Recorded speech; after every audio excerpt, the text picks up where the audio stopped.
กระทรวงการเงินได้ร่วมกับทางองค์การสหประชาชาติด้านเคหสถานได้มีการทบทวนถึงการจัดตั้งปฏิบัติแผนงานการร่วมมือประจำปี 2025 และการกำหนดทิศทางแผนการในปี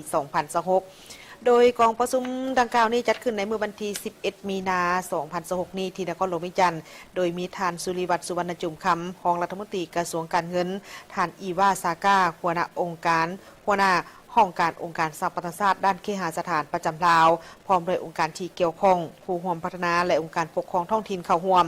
ในกองประชุมได้มีการรายงานถึงความคืบหน้าและผลสำเร็จที่พ้นเด่นของการจัดตั้งปฏิบัติแผนงานการร่วมมือในปี 2025 และแผนบุริมสิทธิ์ในปี 2026 เพื่อถอดถอนบทเรียนเกี่ยวกับข้อสะดวกข้อยุ่งยากและสิ่งท้าทายต่างๆเพื่อปรับปรุงการประสานงานให้มีประสิทธิผลสูงขึ้นท่านสุริวัฒน์ สุวรรณจุมคำได้กล่าวว่าแผนงานการร่วมมือในปี 2022 ถึง 2026 แบ่งสร้างขึ้นภายใต้ขอบการร่วมมือการพัฒนาแบบยืนยงและสอดคล้องกับแผนพัฒนาเศรษฐกิจสังคมแห่งชาติ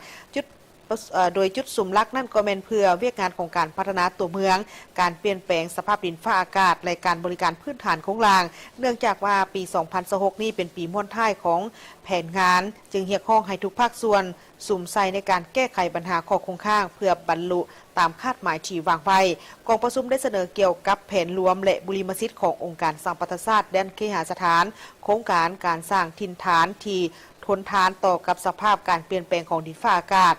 สำหรับประชากรผู้ทุกข์ยากในเขตตัวเมืองอยู่นครปากเซและการกำหนดแผนเวียกบุริมสิทธิ์ให้สอดคล้องกับแผนพัฒนาเศรษฐกิจสังคมแห่งชาติ5 ปีครั้งที่ 10 เพื่อพันขยายแผนเวียกปี 2026 เข้าในแผนเวียกตัวจริงจึงเห็นให้การจัดตั้งปฏิบัติดังกล่าวนี้มีผลสำเร็จตามที่กำหนดไว้